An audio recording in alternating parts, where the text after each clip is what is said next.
बारे में लोगों को जागरूक करने के लिए निरंतर प्रोत्साहित करता है, जिसमें ऑटिज्म और एस्पर्गर सिंड्रोम शामिल है।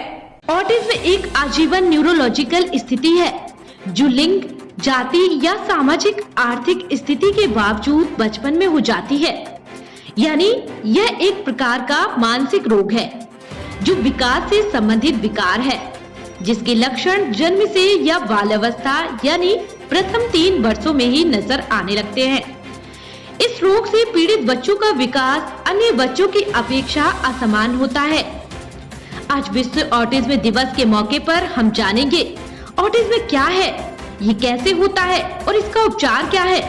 इन्हीं सब विषयों पर बात करने के लिए आज हमारे साथ हैं प्राउड चाइल्ड डेवलपमेंट सेंटर के डायरेक्टर डॉक्टर दिनेश सरोज। तो आइए जानते हैं ऑटिज्म नामक इस बीमारी के बारे में।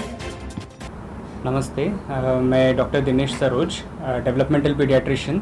मेरा प्रैक्टिस है लोकमत स्क्वायर पे, प्राउड चाइल्ड डेवलपमेंट सेंटर। जी सर, अगर बात की जाए ऑटिज़म के बारे में, तो ऑटिज़म ये एक बहुत ही अनपहचानी एक बीमारी है जो कि होती है, लेकिन बहुत हद तक के पता नहीं चलता कि ऑटिज़म क्या है। तो क्या होता है ऑटिज़म, क्या कहेंगे आप? बेसिकली ऑटिज़म ये जो शब्द है, सबसे पहली बात हमको जानकारी में रखना ज़रूरी कि ये बीमारी के अंतर्गत नहीं पकड़ते, इसको हम एक तकलीफ़ पकड़ते हैं, तकलीफ़ के तौर पे। और ऑटिज़म का अभी पूरा जो हम शब्दावली के उपयोग में लेते हैं वो है ऑटिज़म स्पेक्ट्रम डिसऑर्डर, यानी कि कई तरह की जो सिम्टमेटोलॉजी होता है बच्चों का, वो कलेक्टिवली इस तकलीफ़ को दर्शाता है। और इसीलिए हमने कई बातों पे नज़र रखनी होती है जब बच्चों का डेवलपमेंट होता रहता है, विकास होता रहता है, और ख़ास करके पहले 5 सालों में, और सबसे ज़्यादा महत्व के पहले 3 साल होते हैं लाइफ के, जिसमें हमने कुछ बातों पे नज़र रखनी होती है। और जहाँ भी हमें नज़र आता है कि थोड़ा भी गुंजाइश कि ये ऑटिज़म के संदर्भ की तकलीफ़ के संदर्भ के कुछ सिम्टम्स है, तो समय रहते मदद भी पहुँचानी होती है। कैसे जान सकते हैं कि ऑटिज़म है या नहीं, क्या प्रकार होते हैं ऑटिज़म के? जैसे हमने अभी कहा कि कुछ बातों पे हमको नज़र रखनी होती है बच्चों के डेवलपमेंट में, जिसमें सबसे इम्पॉर्टेंट होता है कि आई कांटेक्ट कैसा है। Eye contact, Poynting eight objects, यानी कि अगर बच्चा कोई चीज़ को चाह रहा है तो क्या वो उंगली से दर्शा सकता है। जब वो उंगली से दर्शा रहा है किसी चीज़ को जो वो चाह रहा है, तो क्या वो आपके तरफ वापस देख करके आई कांटेक्ट बना रहा है। केवल वो चाह रहा है तभी नहीं, बल्कि कभी कोई चीज़ को दर्शाना चाह रहा है, उसको बहुत इंटरेस्टिंग लग रही है और वो चाहता है कि आप भी देखें, तो ऐसे वक्त में भी वो बराबर से उंगली से दर्शा रहा है, या वो आपका हाथ आगे बढ़ाता है।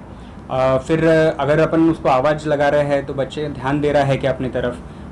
कभी कभी मोबाइल और टीवी में रहते बच्चे थोड़ा समय लेते हैं, वो अपन एक्सपेक्ट करते हैं, लेकिन अदरवाइज़ अक्सर करके बच्चे का ध्यान जो एक समय रहते मिलना चाहिए, क्या वो मिल रहा है। फिर जो आस पड़ोस में अपन बच्चे से सब इंटरेक्शन कर रहे हैं, या बच्चे जो खेल रहे हैं सारे बच्चे, तो उनके तरफ वो इंटरेस्ट दर्शा रहा है, उनके खेल को समझ पा रहा है या नहीं। और सबसे इम्पोर्टेंट होता है लैंग्वेज पिकअप कर रहा है या नहीं। तो एक 2 साल के बच्चे को 2 शब्दों का वाक्य बनाते आना चाहिए, ये अपेक्षित होता है। और यदि नहीं भी आ रहा है तो एक रेंज रहता है जिसमें हम अपेक्षा रखेंगे, तो 2.5 साल की उम्र तक तो भी 2 शब्दों का वाक्य बनाते आना चाहिए। यदि नहीं आ रहा हो या बच्चे को डिफ़िकल्टी जा रही है लैंग्वेज एक्विजिशन में, तो डेफिनेटली हमने ऑटिज़म के मामले में एक बार विचार रखना चाहिए। अगर किसी को ऑटिज़म होता है तो उपचार के बारे में क्या कहेंगे? सबसे पहला और महत्वपूर्ण बात ये होता है कि हमको उपचार के तौर पे ये समझना ज़रूरी है, जैसे हमने सबसे पहला वाक्य कहा था कि हमको ये ऑटिज़म बीमारी नहीं पकड़नी, क्योंकि बीमारी का जहाँ विचार आता है तो वहाँ एक दवाई का अपने आप ही एक ख्याल आ जाता है, लेकिन ये बीमारी नहीं है, ये एक तकलीफ़ है। और इसीलिए इसका हमें एक प्रॉब्लम का एक सोल्यूशन ढूंढना होता है। सोल्यूशन किस तरह का होता है? टीचिंग्स के तौर पे, सीखना और सिखाना। इसमें दवाई की पहली भूमिका नहीं होती, इसमें सीखने और सिखाने की पहली भूमिका होती है। और छोटे बच्चों को आसानी से सिखाया जा सकता है, इसलिए जल्दी पकड़ में आना और जल्दी मदद पहुंचाना, जैसे हम अर्ली डिटेक्शन, अर्ली इंटरवेंशन भी कहते हैं, इसका बहुत महत्व है। ऑटिज़म स्पेक्ट्रम डिसऑर्डर में बच्चे का लर्निंग का स्टाइल अलग होता है, जो कि हम जनरली जानते हैं कि किस उम्र में कैसा कितना और कैसा बच्चा सीखना चाहिए, उससे थोड़ा डिफरेंट होता है। और ये स्टाइल से जब हम सिखाना चाहते हैं चालू करते हैं बच्चे को, तब उनका एक्चुअल लर्निंग चालू होता है। किस संदर्भ में? तो लैंग्वेज और सोशल अंडरस्टैंडिंग के संदर्भ में। बात की जाए अगर ऑटिज्म के बारे में, ऑटिज्म को समझने के लिए थोड़ा समय लगता है और इस दौरान कभी कभी ऐसा भी होता है कि जो पेशेंट होता है उसके परिजन ये समझ चुके होते हैं कि बच्चा जो है वो पागल है, मेंटली स्टेबल नहीं है, इस तरह की भावनाएं समाज में है। तो इस तरह के जो मिथ है उसको किस तरह से आप दूर करेंगे? तो आपने जैसे कहा कि ये मिथ है, ये गलत धारणाएं हैं जो हमने बिल्कुल भी नहीं रखनी है। घर के सभी लोगों को ये जानना ज़रूरी है। बहुत बार ये भी हम देखते हैं कि जो घर के बुज़ुर्ग होते हैं वो पहले तो ये कहते हैं कि ऐसा पहले कभी हमने देखा नहीं, तो ये क्या है, नया है कुछ, और हम नहीं विश्वास करते इस मामले में। और बहुत बार बच्चे को जो समय रहते मदद मिलनी चाहिए, वो इस कन्फ्यूज़न की वजह से, जो फैमिली में डिस्प्यूट्स रहते हैं और डिसीजन मेकिंग में डिफ़िकल्टीज़ आते हैं, उस वजह से बच्चे को समय रहते मदद भी नहीं मिल पाती। तो हमने ये बहुत क्लियर रखना है कि ऑटिज़म सिर्फ एक शब्द है जो हमें बच्चे के तकलीफ़ को पिकअप करने में, समझने में मदद करता है, और हम एक मदद की शुरुआत कर लेते हैं और बच्चे को समय रहते मदद पहुंचती है और बेनिफिट मिलता है। आपके क्लिनिक के बारे में अगर बात की जाए तो आपकी इस क्लिनिक में कौन कौन सी फैसिलिटीज़ अवेलेबल है? ऑटिज्म से रिलेटेड कौन कौन से ट्रीटमेंट यहाँ पे आपके द्वारा दिए जाते हैं? यूँ तो सारे जो न्यूरो डेवलपमेंटल डिसऑर्डर्स के तौर पे सारे प्रॉब्लम्स आते हैं, जैसे autism, ADHD, learning disorder, then social communication disorder, developmental disorder, everything.